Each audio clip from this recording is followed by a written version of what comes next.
Good afternoon, ladies and gentlemen. It is my pleasure to welcome you to the IPS Nathan Lecture Series by Mr. Philip Yeo, our 16th SR Nathan Fellow for the Study of Singapore. Today, Mr. Yeo will be delivering his third and final lecture titled Singapore Enterprises, Grow, Glow, Globalize.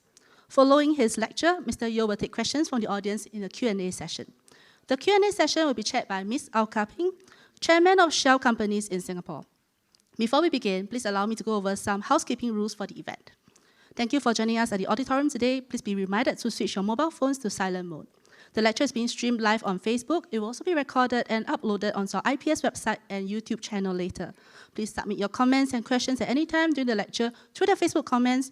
For our audience members here at the auditorium today, please step up to the mic during the Q&A session to ask your questions. We would also like to hear your views on the event. There will be a link in the feed and QR code on the screen at the end of the lecture to submit your feedback. Ladies and gentlemen, without further ado, I would like to invite Mr. Philip Yeo to begin his final lecture titled Singapore Enterprises, Grow, Glow, Globalize. Mr. Yeo, please.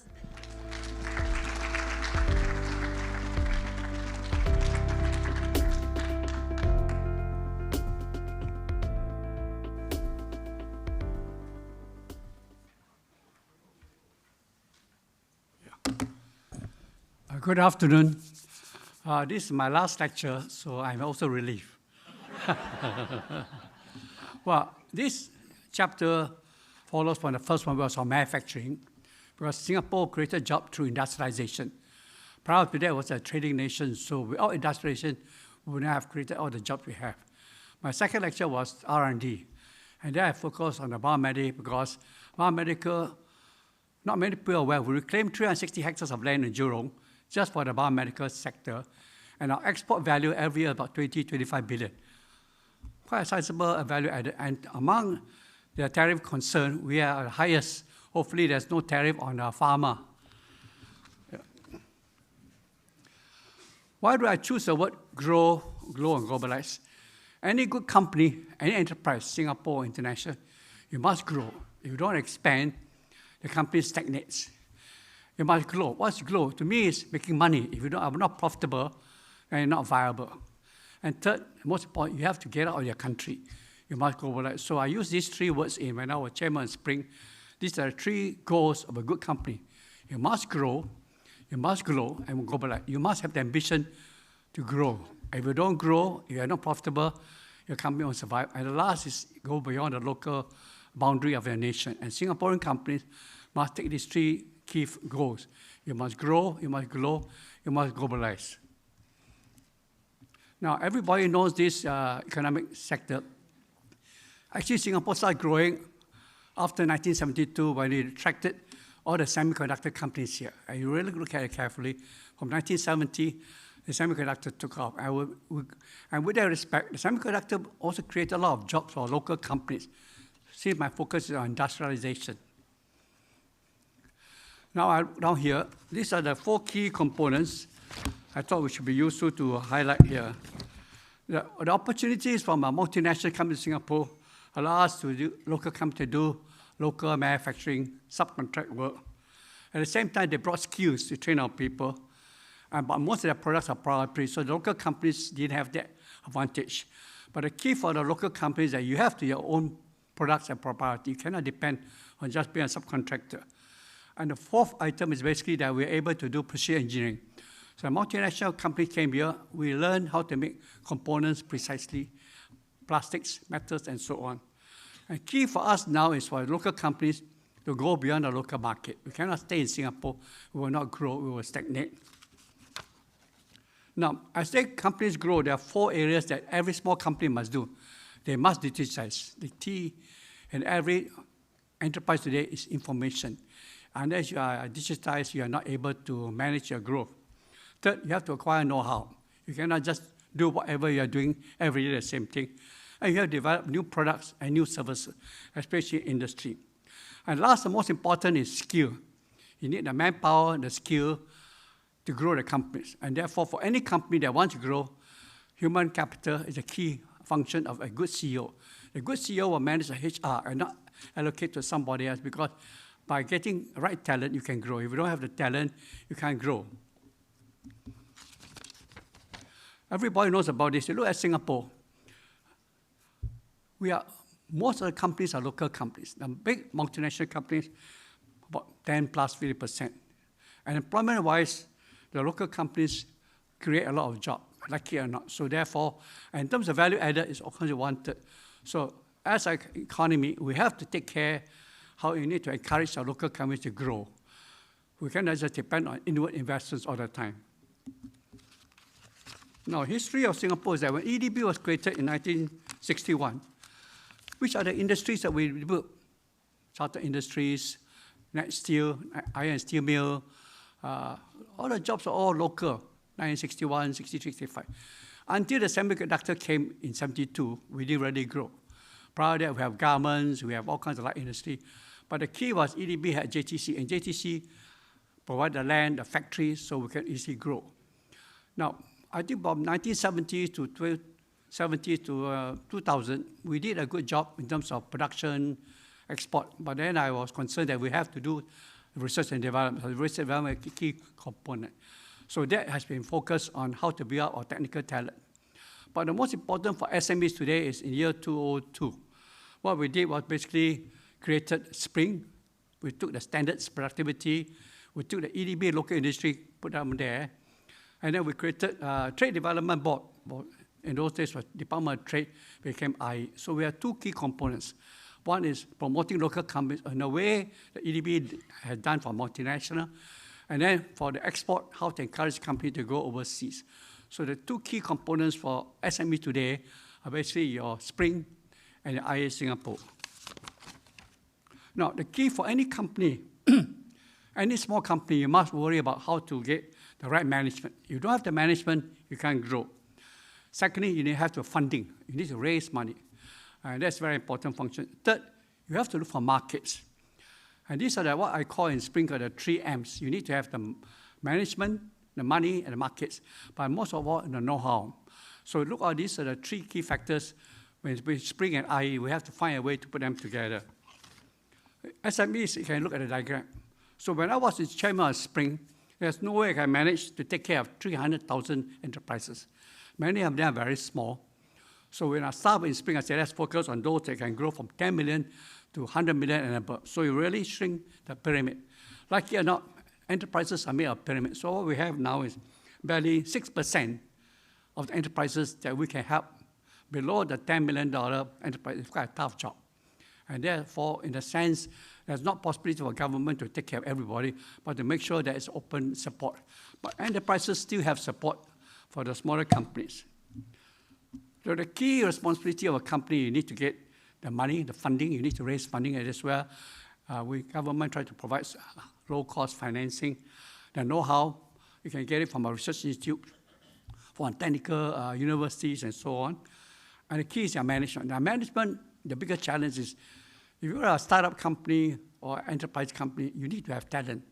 So the key for any good company is hiring good people, paying them well, and getting them involved. And the last, obviously, the markets. The markets opportunities are all there, but ultimately, so you look carefully down there, I look at the 10 million to the 100 million. If you can grow between 10 million to 100 million, there's a good chance for you to develop a critical mass. Otherwise, you can't go beyond the Singapore market. Now, these are some of the things that we have tried to help the companies. We look at industry-specific sectors because no industries are similar. So each of the industry group, whether it's electronics, marine, environment, supply chain, engineering, we try to help them, even the food. So we look carefully that government effort has always been trying to focus industry group. And then we have funding. So the funding of startup capital from EDB, I transferred over to Spring Enterprise in 2002. So now the funding of startups is done by Spring, but now we change. The key for Singapore company going overseas is our branding. And branding is important. The branding comes from the ability to build good products, good services, and people trust us. So you need to have a very strong focus on driving a build. So that what we have done is also we have the productivity and standardization help them. They build a branding. The branding is important for us in terms of our products and services that we want to sell overseas. Obviously, the local environment, we have done our best to make it pro-business. Now, it's a challenge now going forward. Every day I look at the news. and I will look at it. Tariffs is for real. U.S. is going to have 10%. I don't think the U.S. will ever remove tariff. 10% will more or less a norm. So which means we have to find a way to adjust our costs, look at our cost structure, and all the more important is to develop new know-how, new technology. We cannot depend on the tariffs. We have to fight the tariff and through better products and services. And the key is also demographic changes. We have a key challenge is that our manpower is very limited. And one of the concerns for Singapore companies, you cannot stay home. We have to get out of Singapore to grow. If we stay at home, we have no room to grow. Now, in 2018, when I was still chairman of Spring, and we have IE Singapore, we decided to combine the two because you can have two agencies, one developing locally and one trying to promote them going overseas. So ultimately, put them together. So Enterprise Singapore today is quite big. It's over 1,000 people. I hope they are able to manage efficiently. So they are now doing all the things, help raise the productivity of companies, get them to get out overseas. And third, they have to pay attention to innovation. Look for new products, new services that we can sell overseas. Now, Enterprise Singapore now has 4 key missions. Help the company to expand their business, help them to grow, also the development of human capital, and financing. Financing is quite well developed. We have small enterprise financing, but also we have to worry about how to use seed capital. So Enterprise Singapore now has a function of providing seed capital too. Now, the key for local companies to go overseas. But look at the map here. I think we are not very strong in ASEAN. Most of my projects are either Europe, overseas operations. I mean, this is Enterprise Singapore, or in China. Well, we are neglecting Latin America. We're neglecting ASEAN. We are quite trying our best. India, we are quite weak. Africa, almost negligible. So really, there's no excuse for us to look at bigger markets. Even the Middle East, when I visit the Middle East often, I see many international companies there. But very few companies, and I also hear complaints from Singapore companies, it's very hard to get Singapore to go overseas. They're very comfortable at home. They're worried about the kids' primary school education. So it's a big challenge. When I go overseas, I see a lot of hungry Malaysians. So that's a challenge for us. How maybe we have to kidnap more Malaysians. Now, there's no excuse for Singapore companies not to go overseas. These are the infrastructure that we have built. We have built industrial parks in China, Wuxi, Suzhou. We have built in Vietnam. In Vietnam now we have 20 parks. I started in 1994. We have Bangalore, IT parks. There are more than 20 locations. And our research facilities here. So really, for Singapore companies, there's no excuse for you not to go overseas. If you want to grow, you really have to find ways and grow. Now, let me take an example. These are some companies, I know them personally. I met some of the CEOs serve on my board. Some of them started very humble. YCH, a very old company. They started providing bus transport, workers, students. Today, they have grown bigger, and very simple. When I was chairman of ADB, I noticed every time a multinational comes to Jurong, they ask for a big piece of land, 10 hectares, 20 hectares. And I found the most wasteful of them, they build warehouses to keep the products, either inventory, material, or finished goods. It's very wasteful. So I asked YCH, why don't you build your warehouse and ask them to use you as a service? So I got Asahi Glass, Philips, Thomson. Well, the moment they finish production, whether it's tuners, glass or TVs, move it into the warehouse. So YCH become a warehouse manager. The reason why this, then JTC they have given less land. So multinationals say, look, if someone can take care of my finished goods or work process, why do I need to have the land, big piece of land? Why do I have a managed warehouse? So that's why YCH grew. And they have done quite well. From a school bus company, today there are warehouses everywhere. But I noticed they are not in Africa or Latin America yet. The other company is Pico. Now, when I was trying to promote National Computer Board IT, I wanted to have exhibitions, computer exhibitions. So Pico was one of those companies, okay, we want you to build exhibition facilities. And then from there, humble beginning of 1970, 81, 79, 81, they grew. Today, they are everywhere. In fact, most of the businesses are in the region. So Singapore is not the key market for them. They are literally out everywhere. Rotary engine is another good example. As you know, because of Jurong Industrial Park, Jurong Chemical Island, there are many of the services queue in engineering that a local company can do. So Rotary, whom I know quite well, they're literally now doing businesses, similar business for overseas market. Wherever there's industrial, chemical products or services and equipment, they're out there. Kingman is another exhibition company now. Wherever you go to a shopping mall, you see the display. This is arranged by people like them. So whether you're Charles and Keith, the people they depend on to do the display furnishing is really people like Kingsman. So Kingsman, for example, now is out of Singapore. In fact, I have to connect them with the Kazakh government wants to build a science center in Almaty. So Kingsman now trying to build them a science center in Almaty. Hopefully they're ready by, they asked me to visit sometime in November this year. Go-Bell. When I was chairman of SAE, I wanted the Army to standardize all the total trailers for all the tanks, because every company have their own trailers. Hard for me to mobilize in emergency. So I got, Go-Bell, can you please standardize all your low loaders, the trucks? So in Singapore, in an emergency, I can mobilize all the equipment. So the Army doesn't have to buy and live in a warehouse. You go to the Army camp, you see many low loaders, trailers wasting their time. Now today, they have gone beyond just tractors. They're going into a blue Singapore, electric car. So the Singapore companies are able to grow, but you need the support. And I think I did my part to help them. So one of the things I'm concerned is that we have always looked at our GDP. In 1986, when I joined ABA, we could grow GDP by double digit. Today, we are barely less than 5%. And the real reason is because the market size is not here. Globalization is no longer the same. So we have to find a way to grow, not by GDP domestically, we have to grow by it internationally. So more of those local companies I mentioned, they can do overseas business, which means the Singapore market is a very small component of the business. For them to grow, to globalize, and to grow, they have to move overseas. So my key concern, the Singapore government have looked at more at GDP, now do a GNI. I used to call it gross national product. We cannot count just a local domestic. So the way to measure economic growth is not just a local GDP, which is what we've done every year.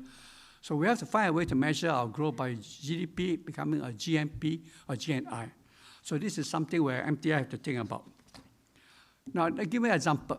When I was in MINDEF in 1972, the first Skyhawk A4B arrived for Air Force because we're using Hunters, and they were all refurbished aircraft, Vietnam War planes, Vietnam War 65, 75.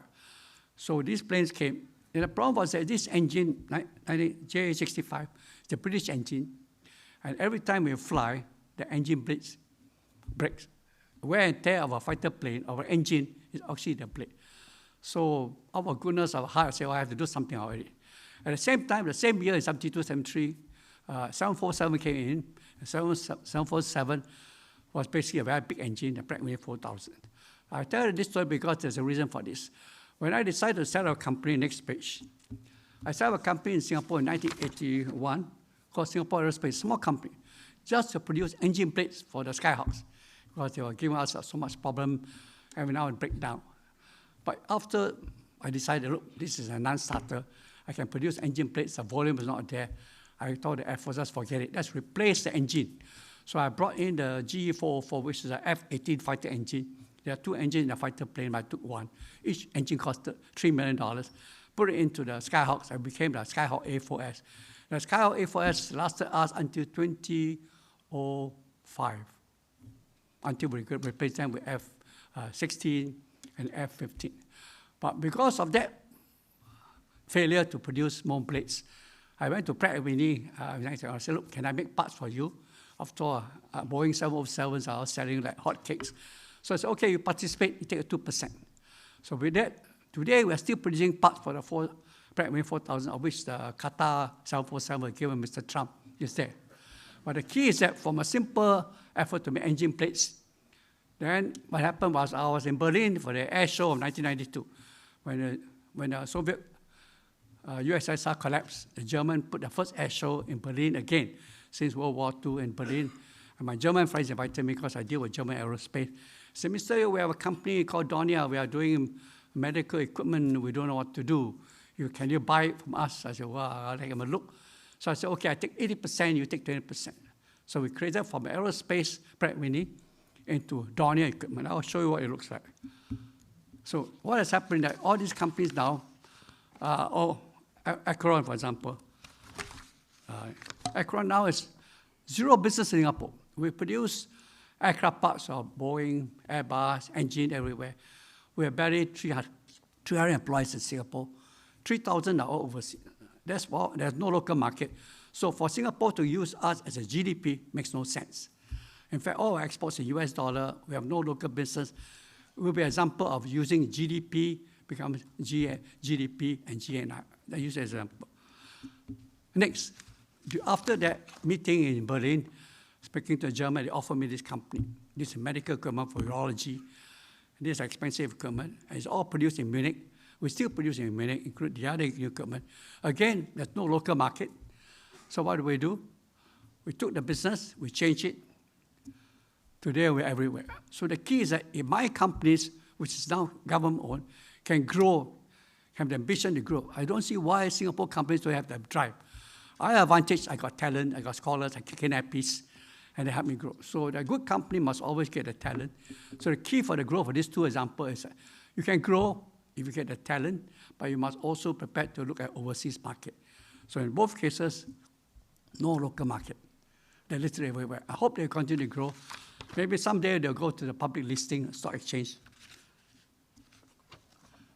So in summary, my concerns are three things. We have to grow international. We cannot stay in Singapore. We have to have the talent. We have to focus on research and development. We cannot just do the things that we are doing today. Third, we have to support the local clients. You need to find a talent to do the work. So these are the three key concerns I have for local companies or Singapore companies. I hope that this is a concern to the local managers. So what are the key concerns I have? These are the few put up here. I thought I'd throw it out here so in case anybody want to ask questions, Ka-Ping has the job of trying to moderate. You are free to welcome to use this as a food for thought. Thank you.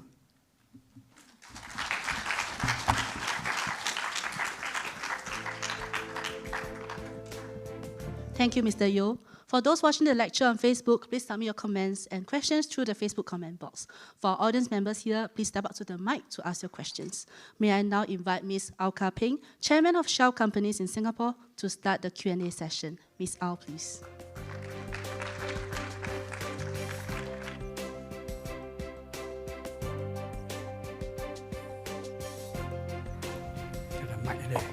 Okay. I have a mic already. This one good enough. Yeah. So all of you thought he would take 30 minutes, right? Because that's what it said on the program. But knowing Philip, he never does anything on time. He always does it faster and most of the time better, correct? All right, anyway, welcome to today's session, which is around the 3G. Yeah? That's to grow, and to globalize, but with local enterprises in mind. But let me try to kind of stir the audience up a little bit, because you've just been through 25 minutes of a lecture, which covered, frankly, a wide range of topics related to growth of local enterprises. And while you are still kind of contemplating what questions you want to ask, and I encourage all of you to ask as many as you want, we have about 45 minutes or so for Q&A. Let me kind of share my own reflections first. I think firstly, Philip started with really what we know about SMEs, which is both a challenge as well as an opportunity. And it's very evident throughout the world in many, many economies. In other words, SMEs create a lot of jobs, right? 2/3 of our workforce are employed by SMEs.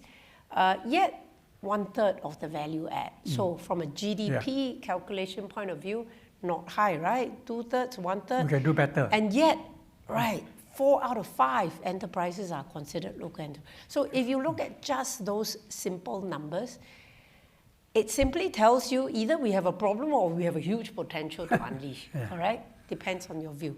So I think that kind of laid the groundwork for what we see in Singapore, which is not unlike what many economies see when it comes to SMEs and how challenging it is to really make a go at it. But then, Philip quickly kind of moved on from, okay, here's the big overview. to, well, look at the types of SMEs that have, grown out of the Singapore environment, have somehow managed to make certain things work, and then made a name for themselves, right? Yeah, so he gave quite a few really good examples, and I'll bet you that none of you will be able to easily fit many of these into any neat pigeonholes. Agree? I mean, who will fit Kingsman into a construction company? Well, not quite. Brand building, yeah, okay. So it's very difficult to put them into any simple pigeonhole, right? Whether it's Rotary, Kingsman, we've gone through quite a few, even Acuron, not easy, yeah? But they all bring their own special ways to grow, and obviously, they've all succeeded, right? So this kind of no easy way to pigeonhole our SME, I think, is also a theme that you're going to kind of hopefully reflect on. But one thing that does tie them together is the fact that they've all been very agile. They've all figured out a way to bring different things together, ideas with manufacturing know-how, with a little bit of what Singapore offers in terms of trust, and what the region offers, and somehow put it together into what their customer wants, and they've succeeded. Right? So they've found something that makes it work. And all of that, if you ask me, is kind of wrapped up in what I call entrepreneurial capacity, right? Which I think Philip himself has shown how Acuron has grown over the many decades into potentially something that could be listed and could even continue to grow. So I think that capacity to grow is very much evident, yeah, and present. Now, and then finally, I think what he's really put in the room for us to think about is, are we measuring the right things? So, are we still thinking of GDP, sector contribution, VA, blah, blah, blah, as the right measurements to think about when it comes to success of SME and how we want to grow local enterprises? Of course, Philip is saying maybe not, right? So should GDP be more relevant versus GNI? Or are there bigger, more appropriate, broader measures to reflect the success of local enterprise development? Now that's a third theme that he's put into the room. I'm sure many of you have your ideas around what's relevant for us at this point in time. Okay, so that was a quick run through of what I think he has covered and some of the very interesting themes that have emerged as a result.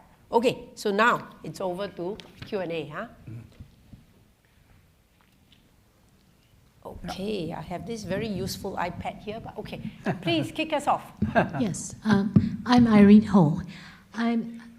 When you were talking about all these things and especially looking abroad, I was thinking about a conversation I had with my grandnephew, and I don't think that our education system is helping.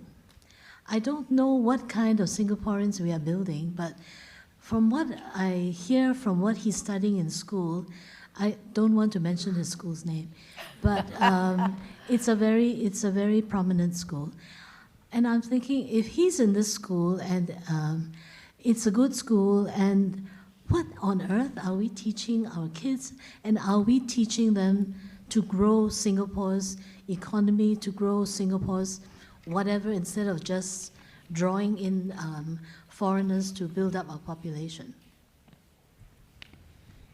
Okay, I'm going to see if we have more than one question, along the same kind of themes around education, readiness, right, of our next generation, so that we can build on what Irene has just asked, yeah?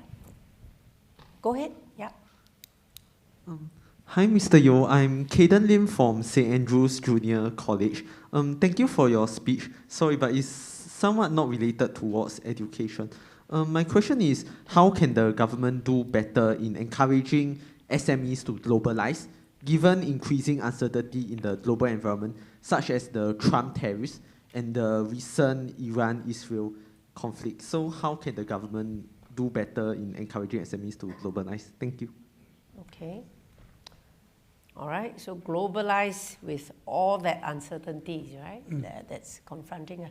Anyone along the same themes, then we can kind of, aggregate, give Philip some time. Yeah, go ahead.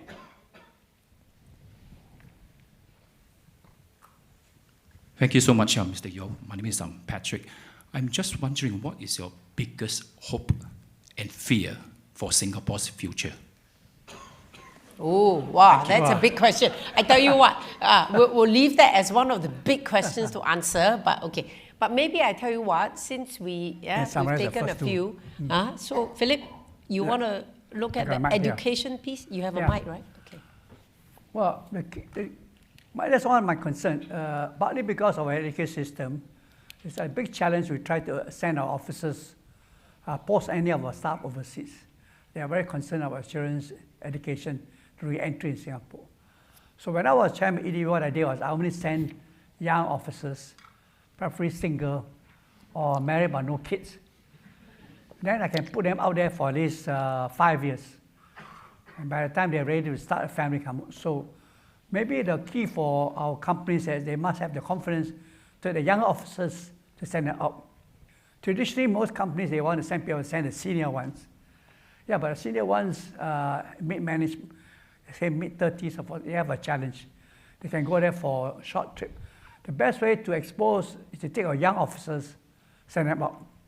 And when I was at ADB, I sent my scholars, they graduate, they say today. After 2 years in office, I send it out there. They learn to survive. Even Kaping went through that training. So maybe our SA must have the confidence to use their young officers to motivate and send them up and then learn the hard way. Maybe a posting of 3 years or 5 years.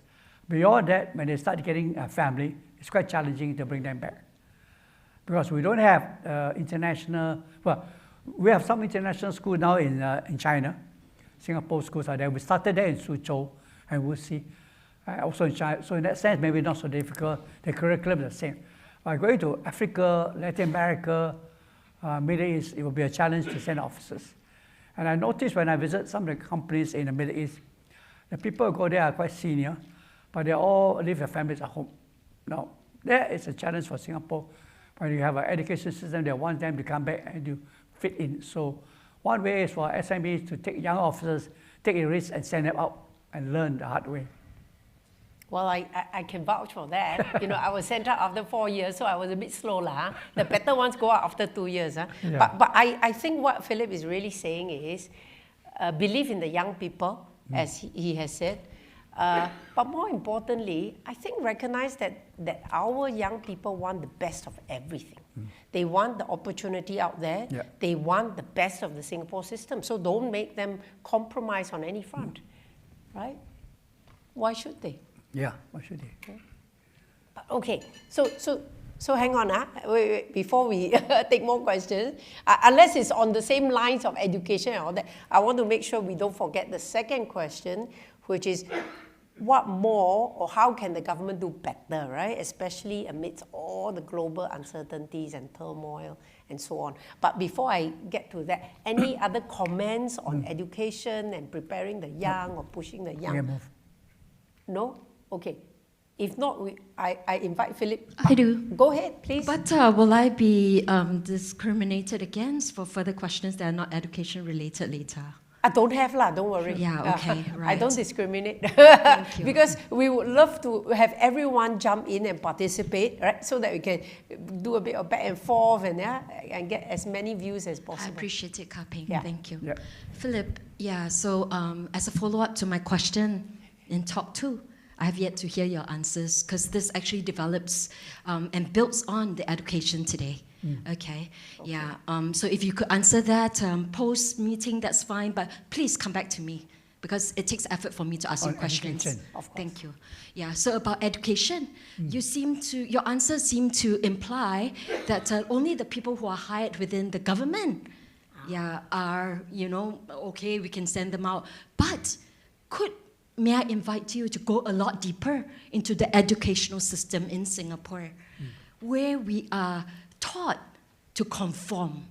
Okay, in a poor man's country, in a poor man's education, it is all about conformity.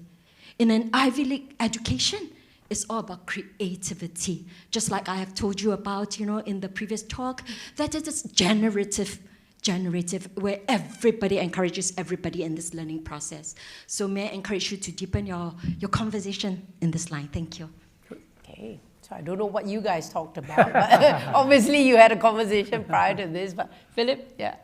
But I don't think our education is so stifling. From my own experience with our young officers, we have a confidence in them, and not just in government companies, in our other companies. They send them out, they learn. There's no other way for them to learn by being thrown into the longkang. They survive, but they must learn to, when you are a young officer, you fall down, you must have the courage to ask for help. And the only way to learn is that you're willing to ask. Sorry. So when my officers have never had that problem. Sorry, let me invite you further. I'm not talking about the people who have been hired in the government.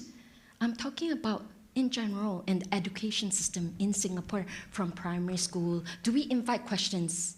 May I come? I am not an expert in education, so maybe I will stay away. My own experience that the officers I recruit, they are able to survive. So what I suggested to NUS, NTU, when the students are learning the first year or second year, so I was EDB, I started with this NOC, not many of you have, NUS overseas colleges. Right. So EDB has sponsored young students in the second year to go and spend a stint overseas. Whether it's Silicon Valley, now in ASEAN companies, where they get out, because at home they're too comfortable. So I have quite a number of the guys who went out, young students, boys and girls, when they came back, they start their own companies. So the key is exposure. If we are able to kind of afford to encourage them. Now I know more and more of the kids are quite keen, even Sec 1, Sec 2, can I spend 6 months staying down there? So we now have NOC, NUS, literally everywhere. So I think NTU is trying to do the same. Students in our second year, take a break, go overseas, earn some credits, and that's the learn exposure. It will take a while to change. I don't think our education, see, many of our students we send overseas, they do very well. They're very good at studying. That's a fact. But whether they are street smart, that's another issue. The only way to get street smart is throw them into the deep end, they experience hardships, and then hopefully they will learn. So until one day I spent time with the Minister of Education. Maybe, right? Yeah. Maybe. But clearly there are changes, yeah. Some of these take longer than others, but I suppose we all have to never give up, yeah. Okay, I want to go to that second question around, and this is quite a real thing about all the global uncertainties, right? Whether it's trade war, I think somebody talked about the tension in the Middle East. 2% there. That's creating a lot of volatility, yeah? In an environment where you want to make business decisions, you want to grow and globalize, what more can the government do? Yeah. So you got 2%. You want to jump in on this as well? Yeah, two of them. And by the way, I forgot to ask you to tell us your name. Yeah. So sorry. Hi, my name is Locke, business owner. Locke. So to try back to businesses, to small businesses, right? Just to get some clarification from Mr. Yeo, how does he define profit versus value add? And regarding to value add, he has always mentioned before that the businesses should start with the lower rung of the value add and attempt to climb up the value add ladder to have expanded or grow in terms of expertise or higher margins. That's on value add. And then another question is regarding business as well, right?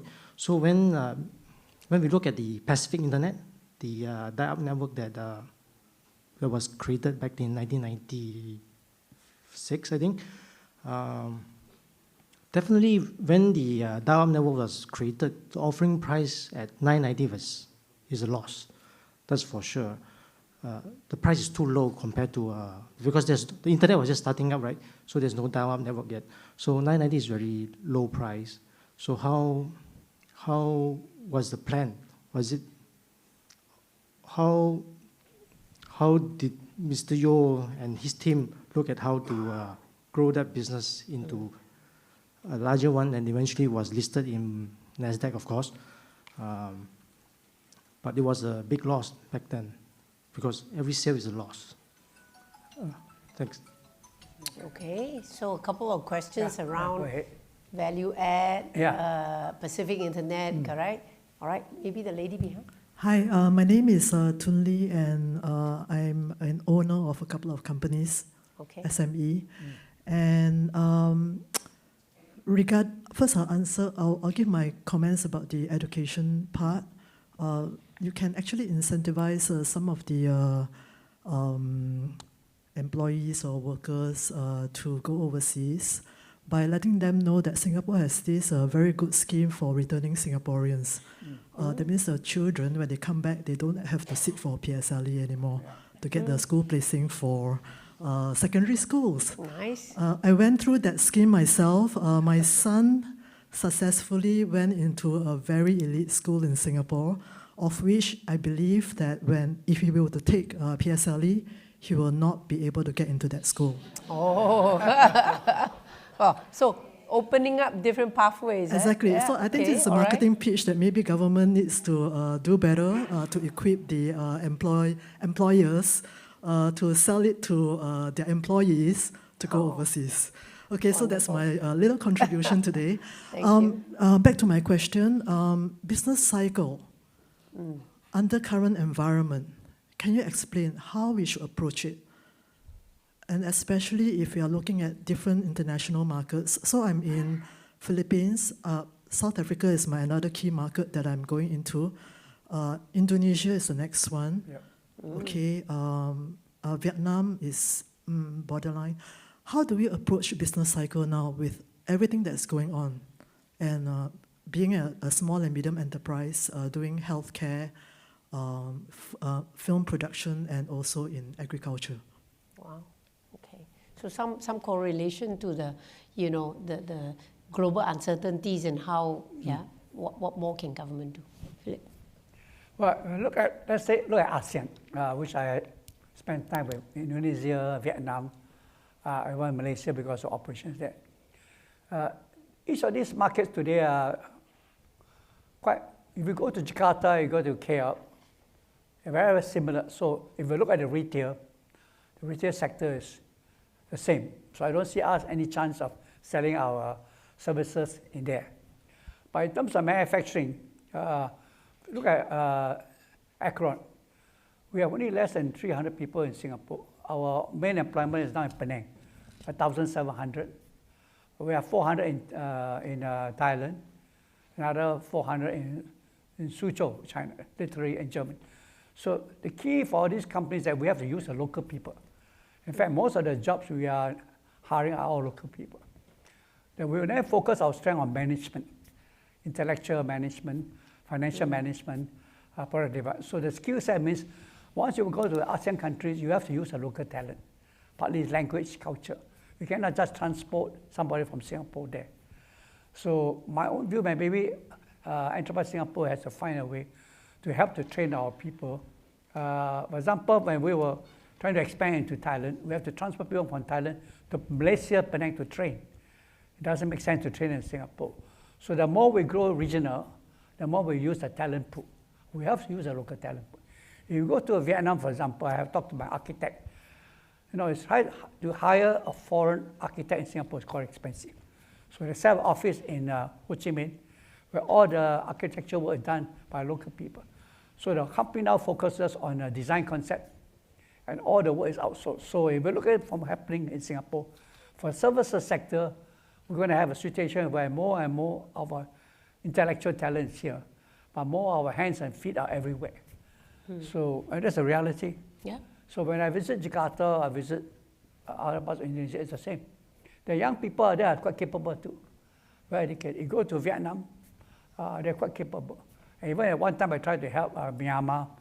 I found a young man there who did his PhD in Singapore computer science, so I own IT until they have difficulties.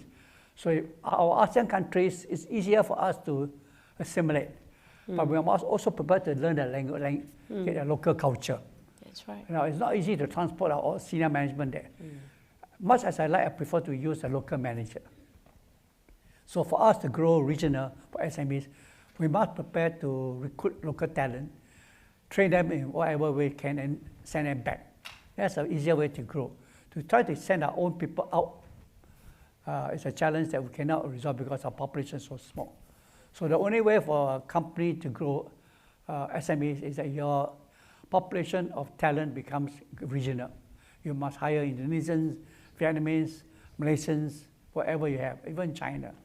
So reality is that that's the only way to grow is growing global. When I joined the board of Hitachi, I joined the board of Hitachi as an independent board member. First time in history of Hitachi to have a foreign member. So I joined the Hitachi board in 2012.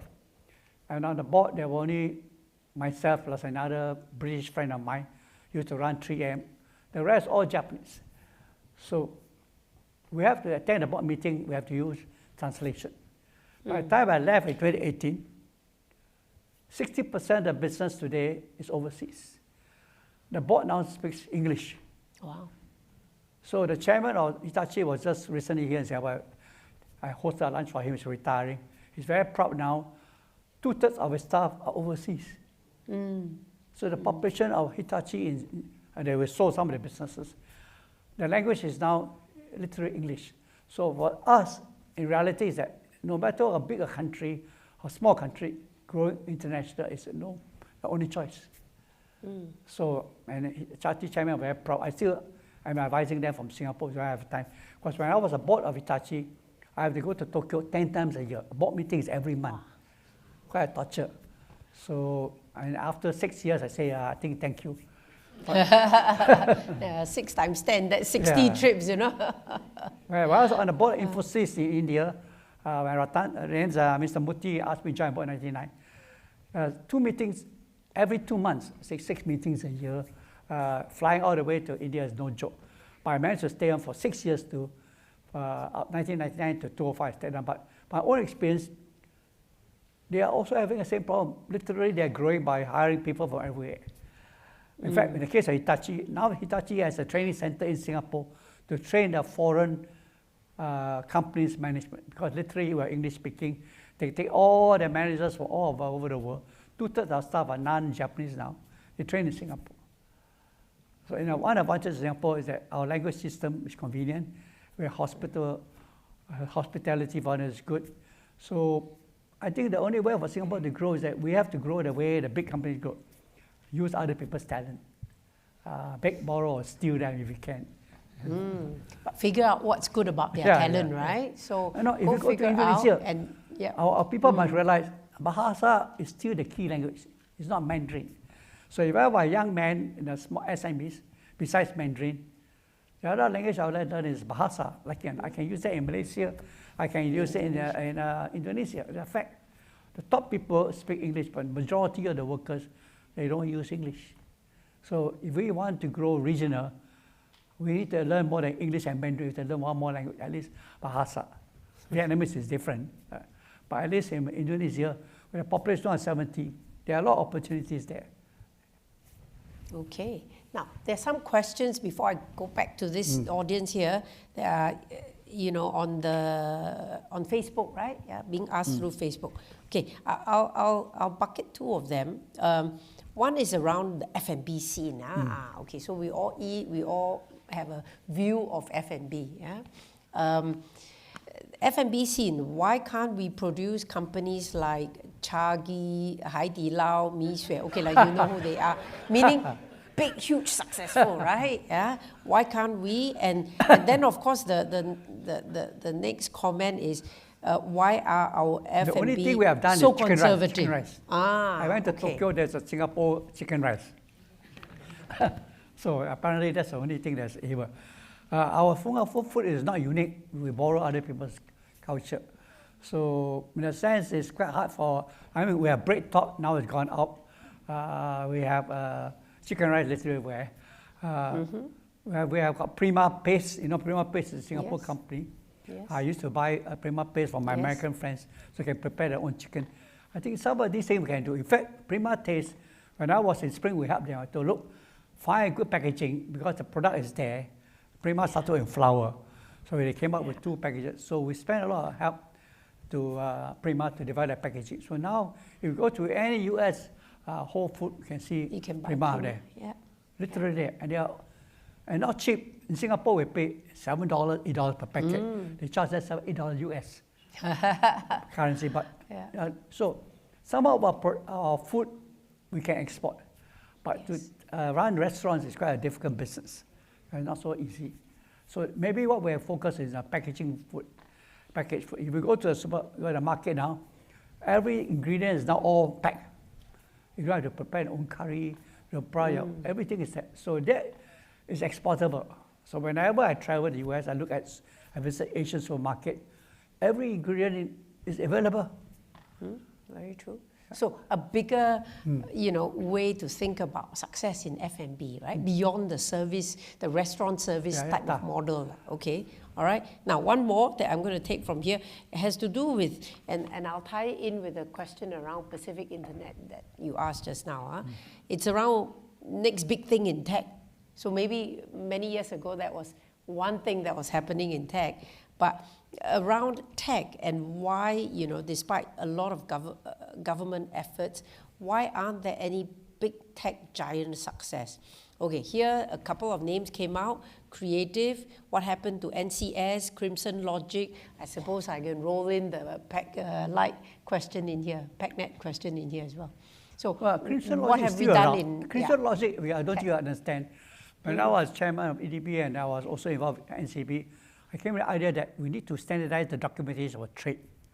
So between TDB and EDB, we created TradeNet. That's Crimson Logic. So now, when we talk to the Dutch about commonality of bill of lading, transport, that's the same. So Crimson Logic is there. Pacific Net, very simple. When I tried to get internet services in Singapore in 1996 and 7, Singtel was laughing at me. Who want to use internet? People use the phone, use the TV. They were against it. So I was Chairman Sabah. I said, look, we create a company, Pacific Internet. We spent $12 million. We got the equipment to did it in a boat key. Singtel says you have to use my fiber. Well, no choice. Then Singtel said, okay, we want to have our own internet companies. I have to pay $2.5 million to register with the Ministry Information to have a license to produce. Singtel said, no need, I got a license automatic. They paid nothing. Then they charged $40. I charged $9. In less than a year, Pacific Net took off. What did I do? I took Pacific Net and said, look, the only way to grow is to go regional. So we have Pacific Net in Jakarta, Malaysia, everywhere. Then we listed on the stock exchange in 1999. We only spent $12 million. We cashed out for $250 million US on the first listing. By the second listing, we raised, I think, more than $500,000 US, $500 million. By which time, all the shareholders happy, and eventually, internet services is now affordable. So it makes in the case of internet services, nobody hear of AOL, nobody hear of PSI because it's no longer the telephone company taken over because telephone companies nobody uses a fixed line, it's all internet services. In the same way as nobody buys a phone, you buy a mobile phone. So the internet services have changed the whole world. Today, internet is almost literally free. And there's no way. So for us, it's what can we do? A lot of young people say maybe look at AI. AI is an area where you can apply, but the challenge is that you must look for the application area. Which area can use AI? So some young people think there's a potential in drug discovery, some in education. So doctors are now using AI for maybe dealing with their patients. So that's a very young area. So when AI education becomes important, so every student in NUS and TU now, first year student, have to learn AI. I think the Polytechnic now learn AI. The applications, it take a time to come about. Today, nobody knows where is the big market area. But it will be a common feature. I just saw a note from a young researcher that we are trying to use it to screen the patient's database. So hope is AI is easier and enabler. So in a sense, AI will be like the old internet. It becomes so common, applicable to everybody. It will reduce jobs. The only jobs that are safe will be your mechanic, your plumber. AI will cut away all the elementary jobs.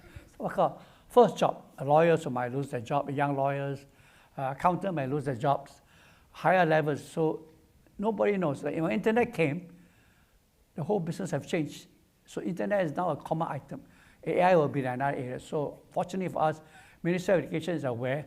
AI education become common, almost like the way we use computers nowadays. Now, whether there will be industry that develop from it, I don't know. Yeah.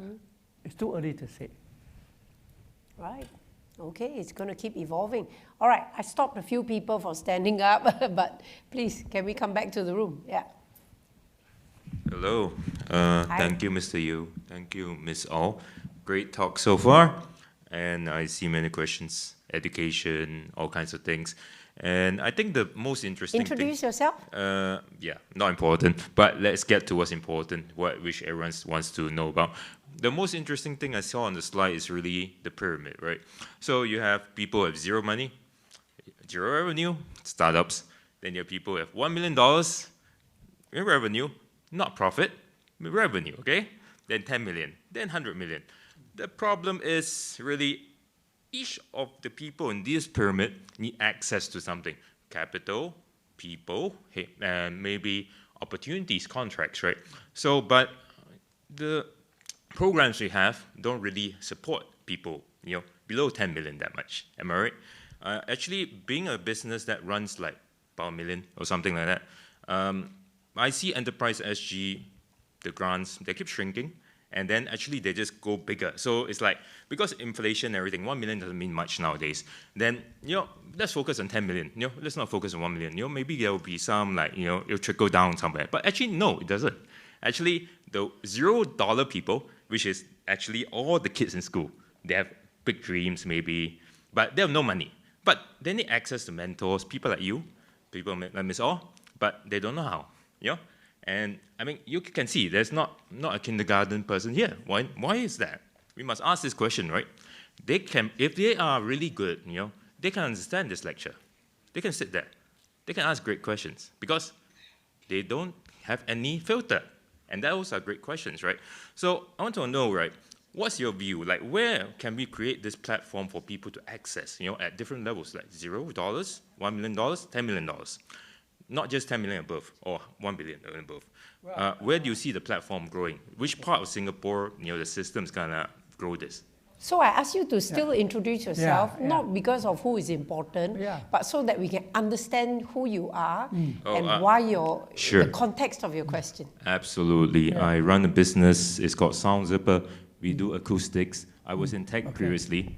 And I was in music because tech, didn't mean anything. And then what happens is, the context is like, I'm growing my business. I scaled to Jakarta.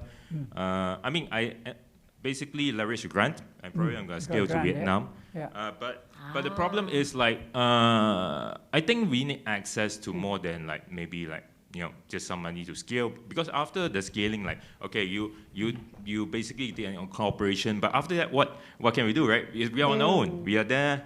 We are fighting, we are throwing money, and we are trying to say, okay, let's do BD, but then it's too small, right? We cannot, not enough officers to send. How can we access all these officers? I would love to find out more, really. That's really what it's about. And how would people who are younger than me, how would they not take the hard steps I've taken?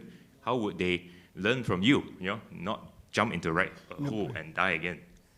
Well, I think I transferred the seed capital function from EDB, which originally for startup, to Enterprise Singapore.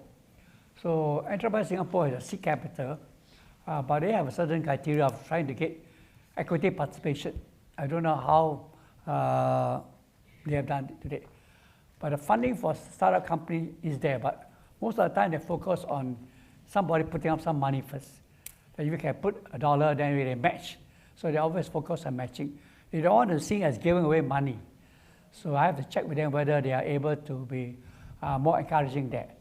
The key issue for us, for startups, that you may need help, advice, but I don't think the spring officers will be able to give you technical advice. So what I started one idea is, why not get some managers, senior officers or CEOs who are retired to become advisors to companies. So we had a scheme whereby some of these senior expatriates, senior managers who are retired, are employed as advisors. I don't know whether they are still using it, because my view was that a company needs more than just money. They need advice and help. So there was a panel of advisors. So I got to check whether they are still using that key. For small companies, having someone to talk to, get reference to. Now you go to Block 71, opposite my office in Fusionopolis, all the companies are there. They have access to this ACE. ACE is a group of entrepreneurs there. They're helping the people in the Block 71. Now Block 71 is very small, a lot of startups.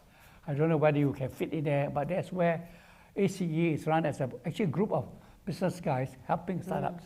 Funding is by JCC, build infrastructure, the renters are subsidized. So my own view, maybe we should talk to ACE. I don't know who is running ACE here now. And Block 71 is JTC, right? Yeah, they started the that whole facilities is all initiative. But right? ACE is a That's private what group. I know. Lah. Yeah, go ahead. Maybe you can Does do it- why don't you yeah, do guys. offline with me? Oh, it's okay. I have friends in Block 71. I've gone there. But you know, young people want a vibe. I'm sorry. I'm speaking in the young people term. Like if you want to attract really young people, Block 71 is not the vibe, I think. Some of them want fancy office towers. You know I how thought it they goes. wanted to grow their business. It's not about fancy towers now. Your officers have dreams. They don't want to go to an industrial building that is maybe too far from them. They love the glitzy, even though they say they don't. But not every single. I mean, it's true. It's true. You know, the best scholars. I mean, they have to sacrifice, right? Singapore tells them, you know, I mean, like you can make basically maybe a 5-digit salary starting if you're a good scholar. Yeah, you can join a big MNC, you know, maybe Goldman, whatever. Why would you go to a finance tech, tech firm in My Block own 71? experience is many of the staff actually that succeeded are Polytech people. Oh, Polytechnic. Yeah, Polytech people. They are Awesome. more willing to try it. Very nice. NUS, NTU guys maybe will join a big company, join government. But many of startups, in fact, many of those companies I mentioned just now, the people who were there were not, they all startup people, all, the bosses are not old, but they all are not university graduates. That's So it can be done. really nice. Really nice. I Absolutely. said, that's all I do. You can have offline with me over coffee. Oh yeah, Free yeah, advice. definitely. Thank you, Mr. Yeo. I will charge Okay. you for coffee. Thank you. All right. Come. Yes, go ahead. Again, yeah, I'm Yok Ling, student of Prof. Lam Chuan Leong, your former colleague, and I'm also the VP of the JTC alumni. So basically, my question is like, you know, should we actually really encourage, you know, companies, regardless of whether they are government companies or private companies, to have like more powerful alumni like the EDB alumni to grow, yeah, and grow and globalize together, yeah. That's the aim, right? How can alumni actually work together with your, well, alma mater in a sense, your ex-company to really grow together, yeah. Okay. Well, I created the EDB society because EDB has high turnover. My turnover in EDB is 25%. And I deliberately encourage that. I take young people in, work them very hard. By the time they are 5 years, 7 years, they encourage to move. Because when they leave, I expect them to get double their salary, jokingly.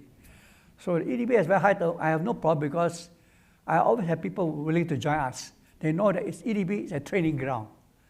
You're not highly paid, but you enjoy all the advantage of being sent overseas when a young officer on their own.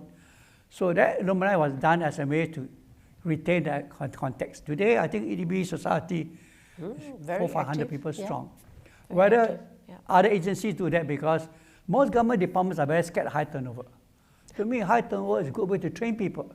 It's a way of preaching my own philosophy. The more bright people I can attract, the more they turn over, I got more mafia. And the key in Mafia business boss. world is really mafia. Agree totally, yeah. Because when I was in school, right, and my lecturers would always say that, you know, the better you are, you should not be like, you know, complacent and happy with just staying in that one place. You should actually, you know, go venture outwards, right? So I agree totally, and I really hope that the JDC alumni will achieve greater heights, like, you know. When I was EDB, I interviewed the young officers, and then the officer says, where do you see yourself in 5 years' time? He said, oh, I want to be a manager. I said, you should learn, join, learn, and move. Yes. And government should not encourage people to stay permanent. It's not very good, not healthy. Yeah. If So I were actually running rotated a myself PSC, I outwards. encourage officers to leave. Although I wasn't a scholar, I rotated myself outwards. No, but because the key is that the only way to learn is that what the government can offer is a training facility. Experience the government support, everything is there. But once you have learned enough, move on. Yes. And today, if I want to get something done, I know who to call for my EDB mafia. But they are everywhere now. Right? Yes. So the so key the for trick is government to agencies. organize your mafia. So Organize. Organize, I'm very right? worried. High turnover is very bad. No. Pull the best brains and pick on them, right? Yeah. Thank you so much, Mr. Yeo. Thank you. Thank you. Okay. I want to make reference to one question here, but also allow these two to ask. There's a question from Joshua here about how companies collaborate when they go overseas. Should there be a more structured way of somehow gathering these companies to invest together when they go overseas? Now that sounds like, when we talk about organizing, not only organizing alumni, but now organizing companies. Yeah. Is that a good idea? Yeah, so please. Yeah, go ahead. Okay, thank you. Hi, Mr. Yeo. My name is Tristan. So I have two questions. The first one is about how the government is calibrating its support. So we know Singapore is not big, right? So in terms of expanding and more of the capital-intensive activities like R&D, I think it's quite understandable that these companies need quite a bit of government support simply because, in terms of VCs, we don't have that depth yet. So, but when the government takes that leading role in providing that support, I think there is the possibility of kind of fostering dependency by the part of all these enterprises on that government support, and you run the risk of insulating them from market realities. So my question for you on that first question would be: how's the government calibrating that support, and what is that philosophy behind balancing the need for healthy support and preventing over-reliance? So that's the first question. The second question is actually about what you think is the best way to build a culture of risk-taking and opportunity-seeking. So I'll speak a bit from experience. I just got back from my exchange in LA, actually. And one thing I realized that, I was in the university there, and one thing I realized, a lot of the people there, they don't really seem to try to stay to the well-beaten track. So I think in Singapore, because I run some projects, and a lot of my friends, when I ask them to join projects and stuff, the first thing they'll ask is, oh, what about my GPA? How's my GPA going to get affected? What's my grades going to get affected? But the thing about the people in the US is I realized they just go and try for it. And I spoke to them, and I think a part of it is because there's a culture of doing that. They see their friends doing that. And more importantly, they know that the companies there value that kind of experience, and they don't really get penalized even though their grades may not be fully up to par. So to sum that up, I think my second question would be: how can we foster that culture here in Singapore? Thank you. Okay, let's take another question. Yep. Charmaine here. I was looking at the whole entire kind of seminar over here. Is that I think there's two problems that we are actually trying to address. One is globally ready talent and globally ready companies that are ready to actually go out. So I think I agree with Mr. Yeo that we should send the young people out. Myself, I was out in the market in the Middle East as well as in China since I was in my 20s, and I've been in China for 10 over years. So I think it does actually help to build the character and confidence of young people. Once they are sent overseas, thrown into a deep end. But the thing is that when you come back to SME, I think there's an issue of P&L, which you send a young officer there to learn in a way. Although they try, but there's an opportunity that they'll be learning at the same time. So SME might not have the capital to actually let a young officer learn. Rather, they will send someone more experienced to be there to actually manage the market, because it's a new market for them. I think so. I remember back in the 2010, the government do have a program, if I do remember wrongly, whereby we actually the government trained some China-ready talent that is ready to be sent out. But I'm not too sure what's the result of that program at the end of the day, because I think it was stopped after some time. So then to put this back here again is that, do we actually want to actually as government, is it viable to actually train at the government expense, some globally ready talent, so that the SME can actually make use of all this talent for their so-called overseas expansion. I mean, that's one. So on the globally ready companies, I think, I think back to the question over there just now, was that I think a company needs to grow to a certain extent before they can consider venturing out. I think a lot of companies that was actually cited by Mr. Yeo just now actually do have a big base. I mean, they do have a very solid anchor in Singapore before they decide to go out. Sure. So I think, but then, in the current situation that we are in now, or a different generation of business owner that we are having now, it might be a bit different from, how we used to think that companies need to grow to a certain extent to be sent out. So I think that's also to hear from Mr. Yeo. What's your opinion on that? Thank you. Okay. All right. So lots of questions. Oh. Yeah. You talk about Hai Di Lao. I was in San Diego in April. I also went to Hai Di Lao. But don't forget, Hai Di Lao grew from the big Chinese market. It's not a small company. By the way, the owners are Singaporean now. So, and the food they have is, you cook your own food. They only provide the ingredients. So you look at Hai Di Lao's business model is simple. All the ingredients are there. They don't really serve you other than the material. So it's an approach. So you look at going of F&B overseas, you need to have a standardized model to go overseas. And what Hai Di Lao has done, in the same way as our, for example, Bread Talk tried to go overseas, just retail. So food and beverage is not that, it's that straightforward. Last week I was in Marina area, I saw Benihana. I didn't realize Benihana is still around. Benihana was just steak business, Japanese. Now it's gone to New York and everywhere. But it was also the business model standardized. So most of the, I think they are all franchise. It cannot be run by the original people. So food and beverages, food business, you have to find a way to franchise. And then ownership is a different business. You can find Din Tai Fung in San Diego too. Hai Di Lao is in San Diego. Din Tai Fung is there. But then I asked around, they are local franchisees. The business model is already they're licensed. The Din Tai Fung in Singapore is directly licensed from Taiwan. Din Tai Fung in San Diego is licensed from Taiwan to that. So Singapore has no stake in Din Tai Fung in San Diego. And they are now everywhere. So the local market is important. For Chinese, it started with the big domestic market, they grow. The biggest competitor to Starbucks now is a Chinese company called Luckin. Luckin, yep. They focus not on the high-end coffee, as a $5 US, they go on the $2, $3. So now Starbucks is in trouble. It says, can you try to buy some of my shares? And you need an account to even buy. Yeah.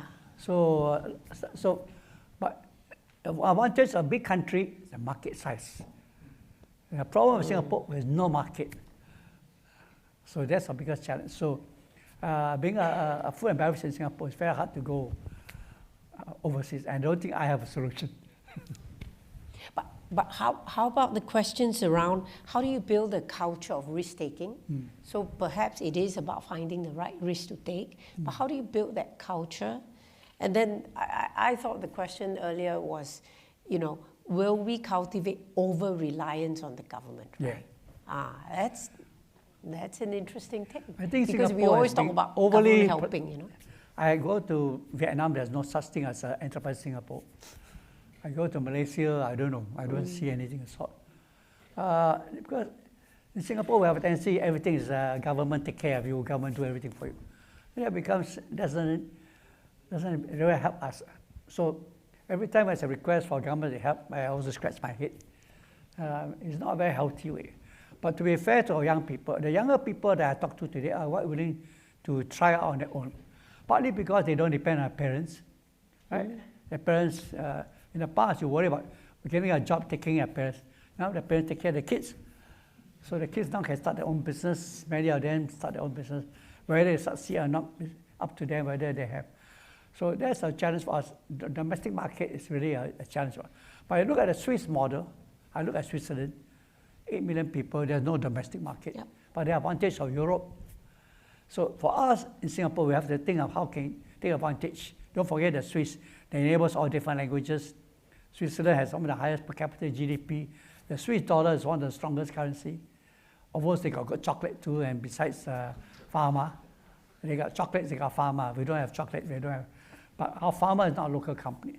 So we look at Singapore, where Novartis is here, Roche is here. Unfortunately, you wish they have a company called Van Houten, you know. Chocolates. I remember that. Right? So I look at small countries, Scandinavian countries, they all find ways to survive, but they don't survive by looking at the domestic market. I thought the chairman of Roche said, look, the Swiss government buys nothing from me. I have to sell to my neighbors. So the fact, I don't think the Swiss government take care of them. They have to learn to survive. And the advantage of the Swiss company, 50% of the engineers and scientists in Roche are non-Swiss. Very smart. They put Basel exactly at the border of France and Germany. So when I visit, every morning, the Germans, the French scientists walk over, there's a bar, work, and then after evening go home. Because the cost of living in Germany, southern Germany and southern France is cheaper. So the scientists and engineers actually live in their own country. Every day they walk to work, literally, and no passport. So we have to find a way maybe to borrow other people's talent. Maybe we can take advantage of Malaysia. Maybe we can walk across, take the people, or we can live there. So that's our makeup. So the Swiss are very smart. They make up for lack of market and lack of talent by stealing their neighbors' talent, and they grow. So whenever I visit Switzerland, I'm amazed. They are able to keep the economy going with no domestic market, and they grow. And I talk to friends from Scandinavian countries like Finland, the same way.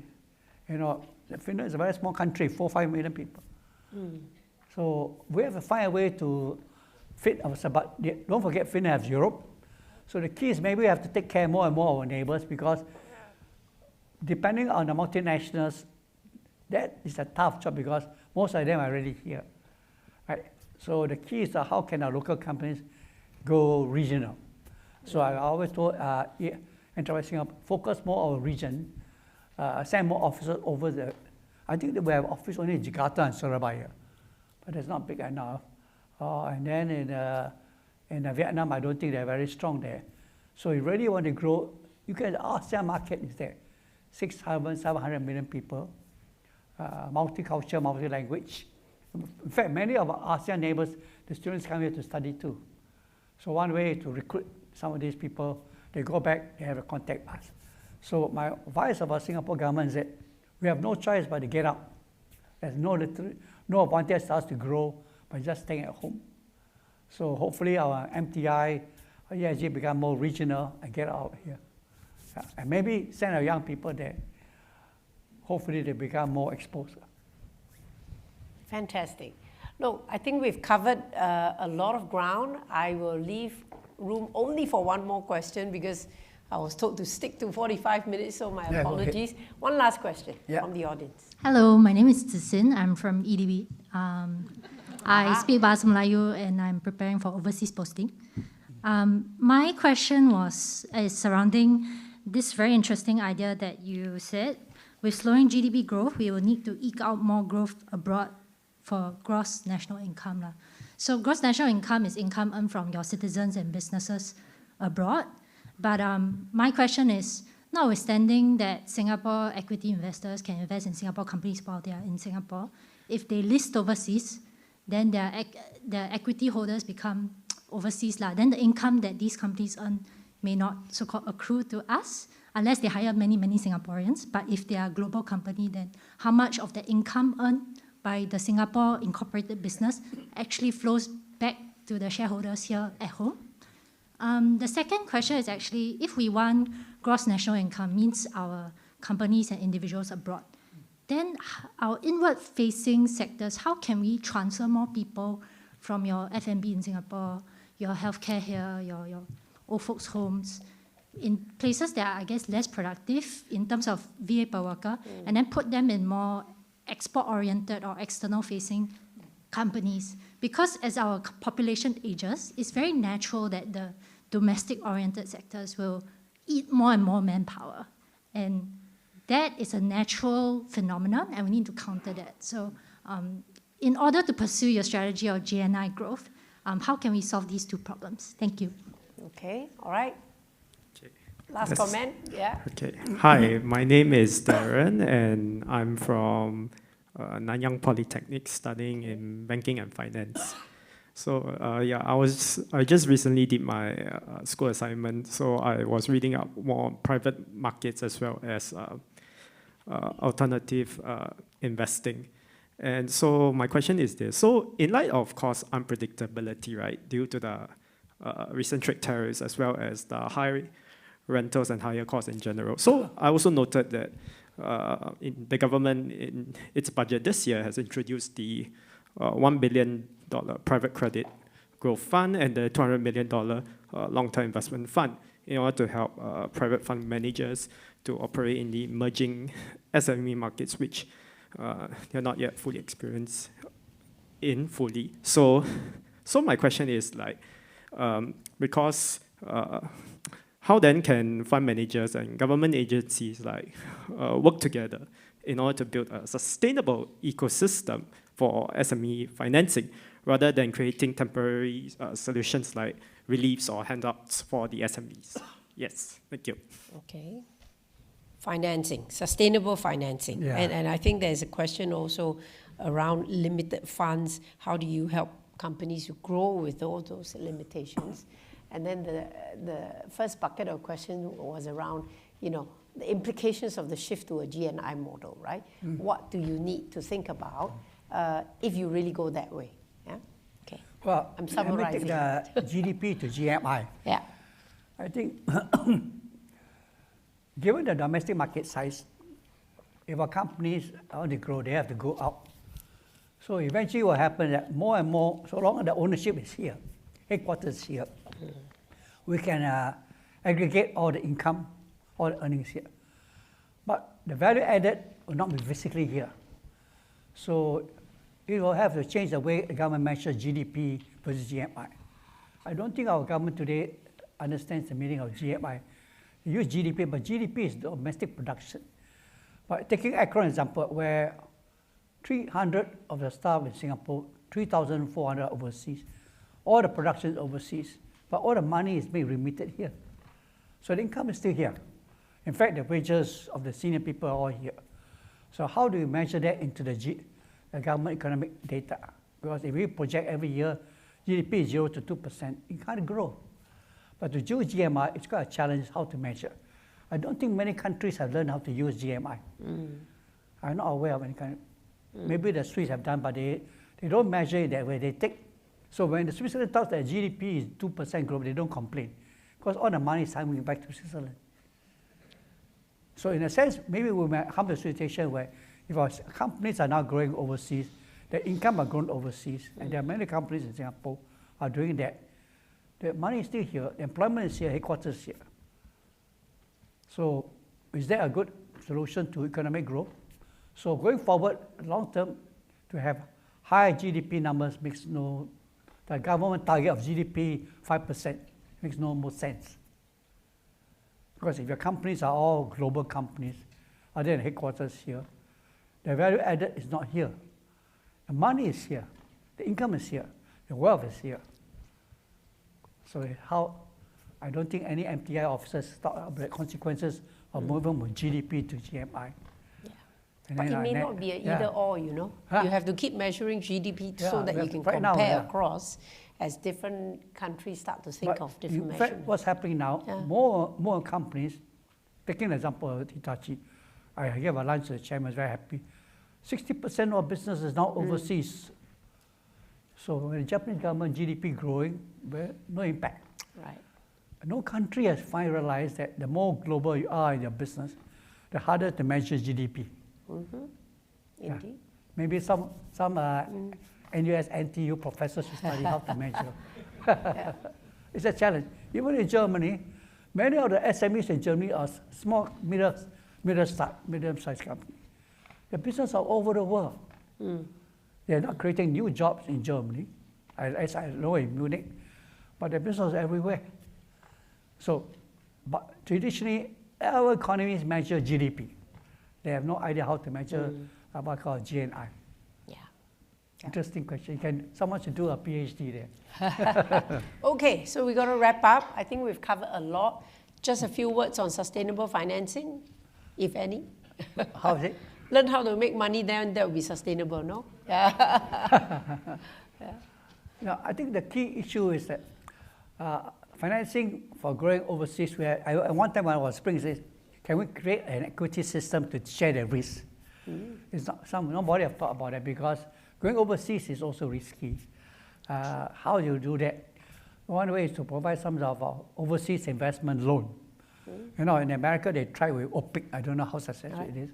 So if you want to help a company go over, we need to come up with a way of financing, which our local banks are not very keen on. They don't understand. Because the local bank want collateral.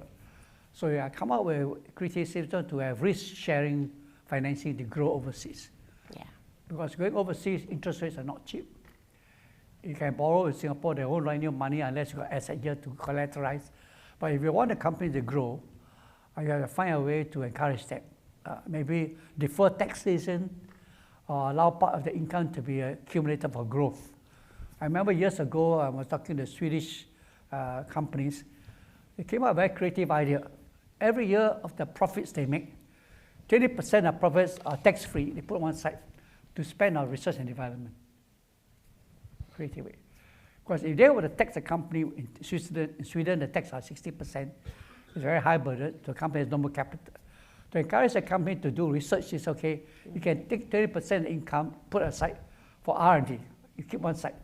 There's no tax on it. I don't know whether they're still doing it. So a government must be creative, find ways and means to stimulate expansion, whether domestically or internationally. So I think we should ask the new Minister of Trade Industry to... And on that note, thank you. Thank you everyone for being a part of this very interesting discussion, and both online as well as in person. And Philip, you're done with your 3 series, 3 lecture series. Janandas, I think you want to close. Yeah? Mr. Yeo, could you come back to the stage? Thank you, Mr. Yeo and Ms. Au. May I now invite his director, Mr. Janadas Devan, to give his closing remarks. Okay.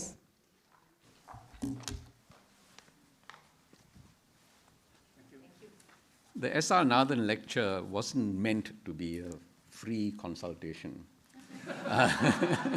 But I knew when I asked Mr. Yeo that I wasn't going to get the usual series of lectures. So let me begin by thanking you for agreeing and for doing your 3 so-called lectures. They were anything but them, but lectures. I don't want to summarize what Mr. Yeo said in detail, except to note in passing. First lecture, he revisited Singapore's remarkable rise from post-independence uncertainty to a global manufacturing powerhouse, and the pivotal role that EDB played. In the second lecture, he touched on how we transformed ourselves into a hub for biomedical sciences. And then finally today, he spoke about, offered us a candid and forward-looking assessment of the growth of Singapore enterprises. And then followed by a very series of remarkable pointed questions on how to.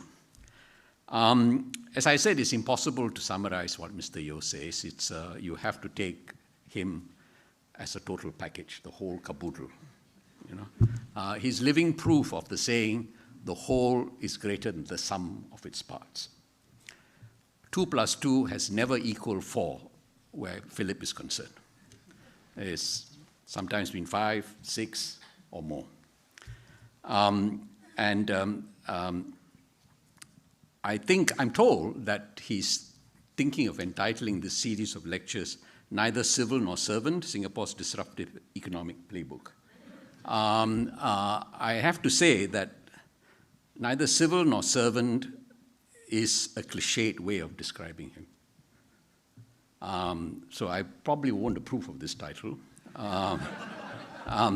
Actually, what is unique about him is not that he is neither a civil servant nor a particularly servile one. There are many civil servants who are neither civil nor servile. What is unique about him is that he is an entrepreneur who somehow found himself in government. He has been an innovator, a risk taker, sometimes even a gambler, a venture capitalist who strayed into public service. He broke things and moved fast long before Mr. Zuckerberg came on the scene. And it was a stroke of enormous good fortune that we had someone like him at a very crucial time in our history. I might stress one highlight about him, and also in the series of lectures, and that is his unwavering belief in the power of talent. He's a mentor who has nurtured many young leaders who are now not so young, and he has founded many scholarship programs. It's a style of leadership that consisted in the main of finding the best people and letting them do their best. And it's a style of leadership that perhaps he learned from his own mentor, Goh Keng Swee, who I remember once saying that you must always get the first-class person and put him in charge of any organization.